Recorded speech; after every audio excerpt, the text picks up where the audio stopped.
it's essential that people become informed about what the government has been doing since September 11th.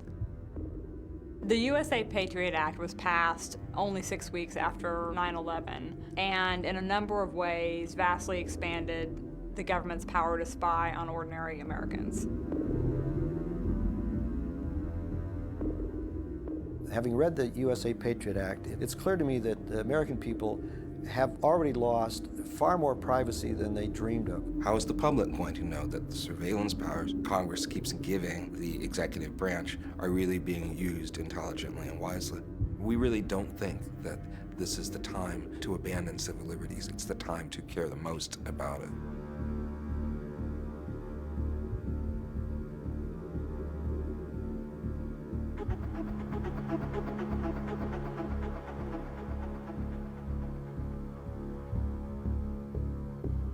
I'm Japanese American, and my people's rights were just, stomped on and taken away. I'm an American citizen. I was in the concentration camp, and I ain't going for this bullshit that's going on right now that's supposed to be passing for a law. Whenever the United States has faced a crisis, the response has been repression. And we later realized we didn't gain anything in terms of safety or security from the loss of rights. Our first duty is to weed out the communists and fellow travelers and pinkos as they're popularly known. McCarthyism, of course, of the late 40s, early 50s, terrified the country. We had blacklists during that time, as we all know, not just of movie actors, movie stars, and directors, but of people working in defense plants, people teaching school. Even as recently as the 1970s, the FBI was engaged in a program called COINTELPRO, in which it was systematically targeting political organizations involved in lawful dissent. People like J. Edgar Hoover were keeping massive files on dissidents like Martin Luther King. There's a famous report that was done by a committee called the Church Committee, which documented all of these abuses, including excessive electronic surveillance, bugging of offices of political leaders, the amassing of files on hundreds of thousands of ordinary American citizens. As a result, controls were placed on the ability of the FBI to monitor, to engage in spying on civilian groups.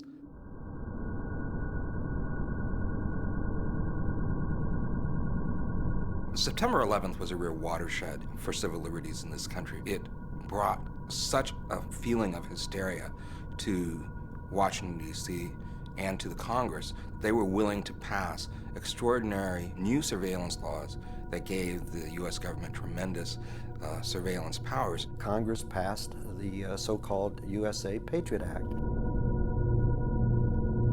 The Patriot Act provides a definition of terrorism that defies our common understanding of that term. It goes far beyond acts of violence perpetrated against civilian populations for political aims. It defines terrorism as involving a violation of federal law and an act to, quote, intimidate or coerce the government or civilian populations. That's incredibly broad language. Obviously, a protester intends to influence the conduct of the government.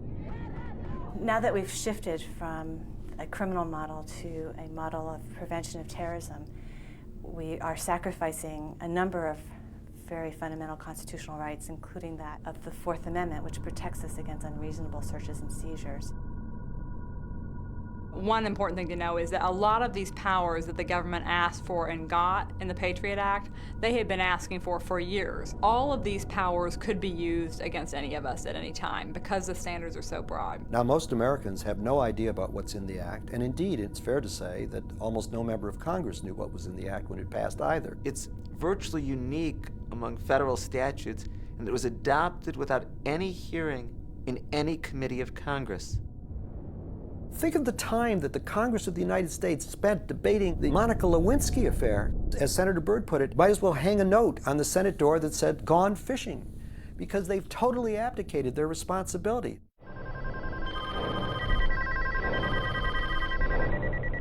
Title II of the Patriot Act provides law enforcement with expansion of its powers under the Foreign Intelligence Surveillance Act. They basically are now able to use FISA as an end run around the normal Fourth Amendment requirements when they're conducting wiretaps. The most important difference is what will seem a very insignificant modification, the change from the word "the" to the word "a." It used to be that the purpose had to be to gather information about somebody working for a foreign government. Now it can just be a purpose. And what that means is that all of the powers of this Foreign Intelligence Surveillance Court basically doesn't have to follow the Constitution or federal statutes, can be used by law enforcement so long as they can come up with a reason why it might be useful with regard to foreign intelligence.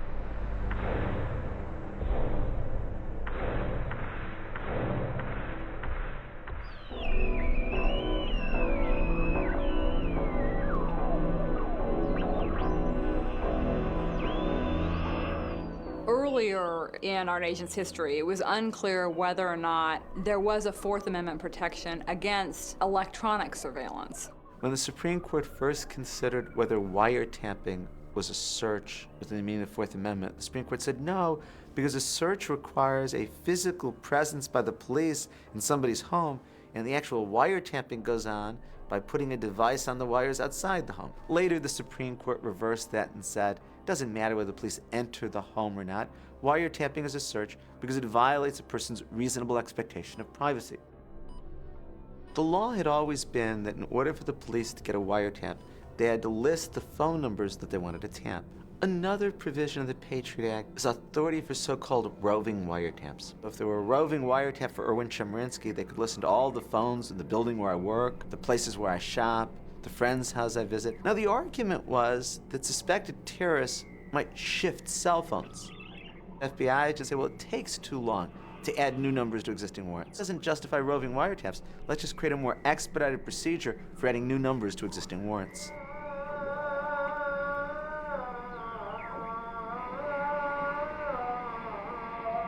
There are guidelines that prevent the FBI from attending various public gatherings, political meetings, going to public religious services, and keeping a record of information. They have now suspended those guidelines. The FBI is attending religious services at mosques. It has also begun counting mosques, in part to set goals on the number of wiretaps they will seek.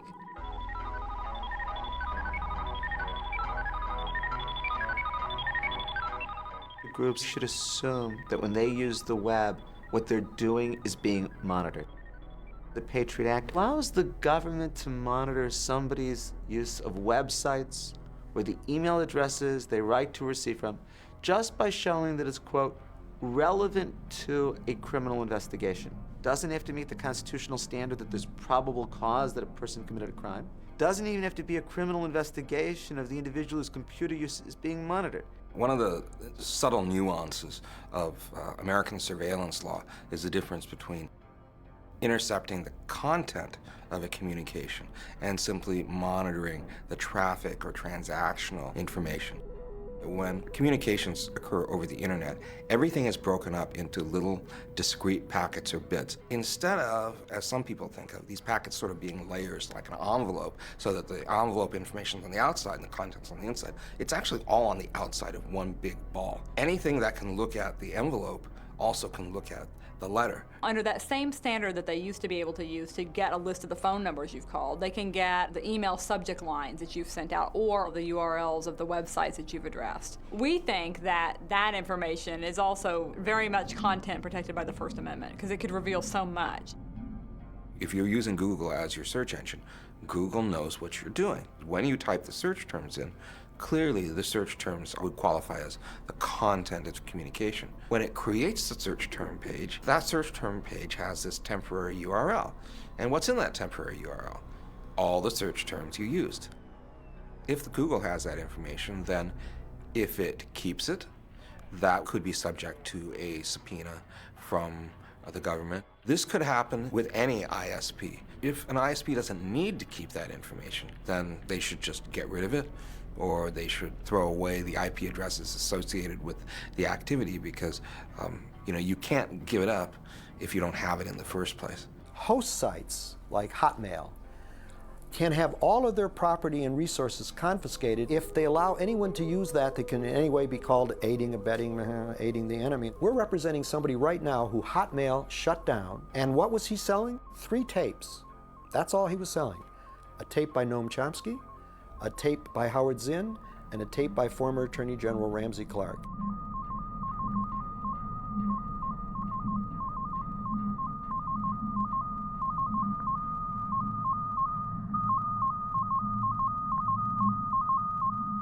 cash society, you don't leave the same kind of paper trail that you do in a check and credit card society. Maybe it's your Macy's credit card, maybe it's 7-Eleven, maybe it's the airlines you travel with. There is a real dense web of transactions that's recorded about you. Now add the computer into this, and what you've got is not just a lot of information, but a lot of information that can be stored cheaply, that can be moved around pretty fast, and that can be analyzed and compared.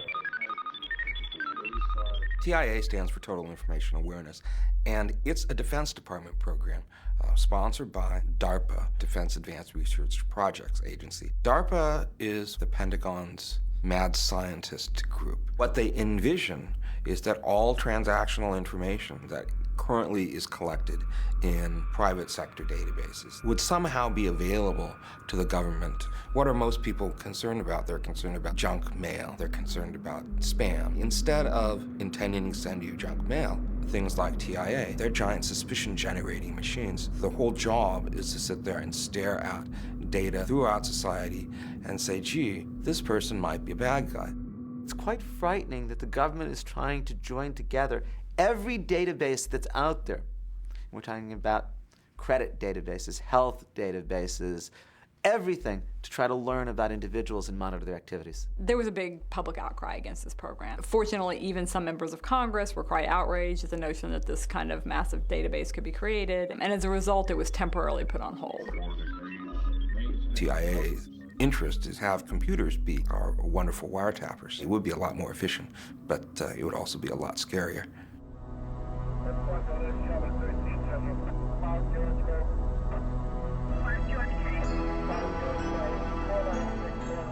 The law hasn't kept up with the technology that we use in society, and therefore leads to the erosion of privacy. An obvious example is the proliferation of video surveillance cameras. There's federal regulation governing, say, these communication surveillance. Walking around, being in a place isn't a communication.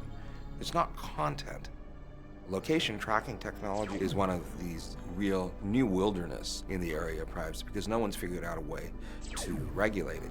We all know about GPS devices, but maybe you don't know that the government has been requiring that cellular phone manufacturers implant some kind of location tracking device into every cell phone. Cars are getting more and more of these black boxes that will allow people to track where you're going.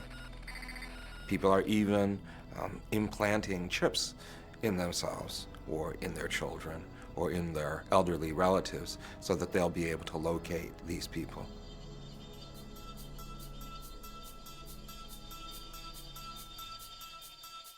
Another provision of the Patriot Act creates unprecedented authority for so-called sneak and peek warrants. Ever since 1791, when the Fourth Amendment was adopted, the law has always been, if the police want to search somebody's home, they generally have to knock and announce first, and if they go in and nobody's there, they have to disclose that they were present and give an inventory of what they're taking. Sneak and peek warrants allow the police to go into somebody's residence, look around, and never have to tell that they were there. You'd never know about it unless they happen to gather evidence, which they later used against you in prosecuting you.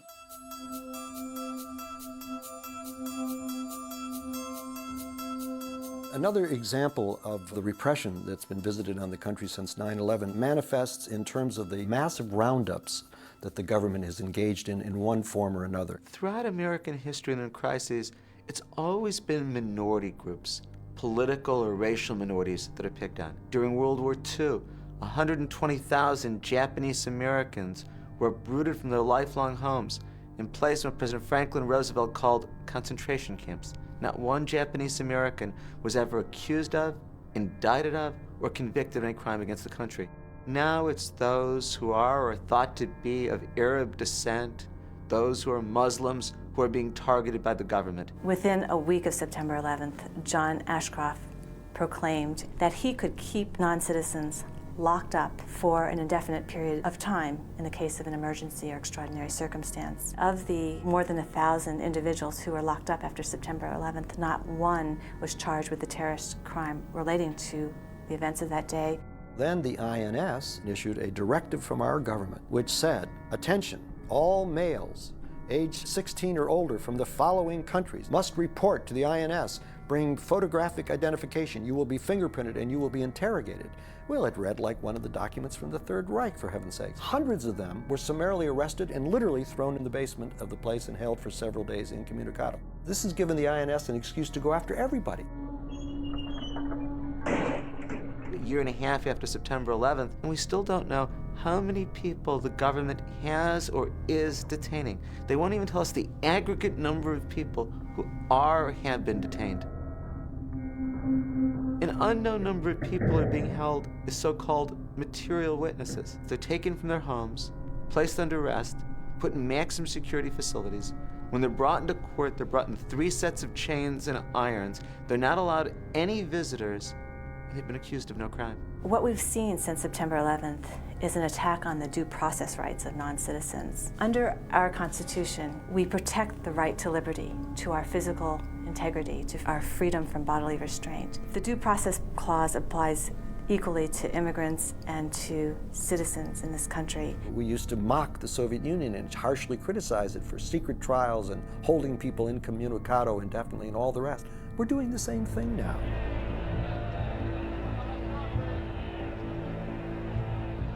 Our government proclaimed that it had the power to designate American citizens as enemy combatants. It had the right to basically throw those individuals into a military break and keep them there, away from their friends, their attorneys, and anyone else who would seek to help them. Our nation goes down a slippery slope when we grant our government that much power. Enemy combatants were also picked up on the battlefield in Afghanistan. At the moment, we're holding hundreds of mostly men, mostly in cages in Guantanamo. Some of them aid workers, some of them healthcare workers who were swept up when actual combatants were captured. The government refuses to call them prisoners of war. And when it suits the government to say that we're at war, we're at war. Here, it doesn't suit us, so we say they're enemy combatants. What that means is they have no rights, no right to counsel, no right to repatriation. When will they ever be able to go home? That's why dozens of them have already tried in their utter despair and hopelessness, and in the face of this incredible injustice, to kill themselves. We're now trying to talk about having psychiatrists on hand. That's not what they need. What they need is due process. Even aliens under our Constitution are entitled to due process. The Domestic Security Enhancement Act of 2003, which has been dubbed Patriot 2, contains a provision that would lead to the expatriation, the loss of citizenship of citizens born in this country as well as those who are naturalized citizens, if they provide material support to a designated terrorist organization. The definition of material support is very broadly defined. Aid, abet, support, encourage, blah, blah, even innocently. Perhaps you've organized an anti-war demonstration. One of the speakers perhaps is speaking on behalf of the Palestinian people. Turns out that that speaker has given some money to a group which the government considers a terrorist group, even though the speaker who gave him the money did so to help build a hospital. You're the promoter, you're the organizer, you've invited him to speak. You've now encouraged and aided terrorism, according to the U.S. government, and are subject to losing your citizenship, to becoming a stateless person. There are many other provisions as well in this law that are really frightening in terms of the power the government's trying to claim. The problem is that we're no smarter, no better at figuring out what the right thing is when there's an emergency. In fact, we're worse at it. That's the time when we really most need to be asking hard questions. You don't feel that you are going to violate civil rights in this investigation? Well, there is a possibility that we might, in some cases, at least it might be made to appear that we are violating civil rights, especially it'll be made to appear that way by the communists themselves. When we think of the surveillance society, we think of Big Brother, we think of 1984, this sort of Orwellian scenario where people are watched all the time. The problems of a surveillance society aren't just Orwell, they're also Kafka. Many years ago, Franz Kafka wrote this book called The Trial, and it discussed how someone was, based on a dossier, charged with a crime, and he spent a great deal of time in a labyrinth of a bureaucracy trying to figure out what it was that he did wrong and how he could prove that he hadn't done it. They're amassing more and more and more information about more and more people. You don't build a bigger haystack to find a needle. The implications of the expansion of the definition of terrorism in the USA Patriot Act are that law enforcement may use political activities, and particularly direct action and civil disobedience, as a predicate for surveillance.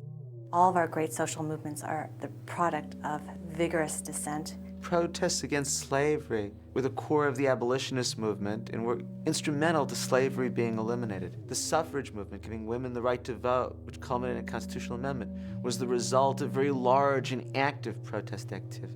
During the 1950s and the 1960s, civil rights protests galvanized public opinion, led to the adoption of laws, and were key for court cases. The war in Vietnam didn't end because Nixon and Ford were men of peace. It ended because an enormous anti-war movement was built in this country.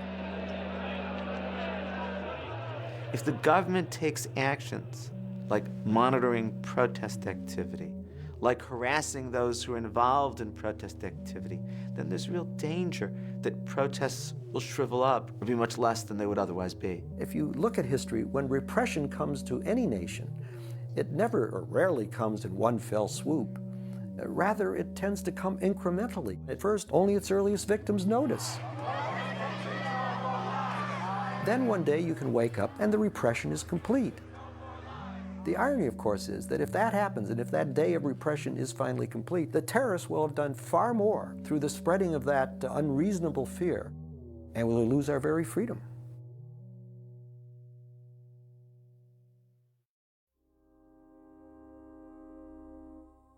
These rights are not just abstract rights.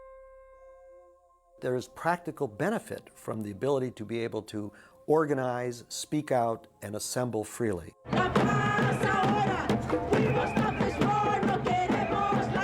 It's wrong, and people need to stand up. And yeah, I'm here just to add my small voice to what's going on right now, and I hope more people will come out and join us.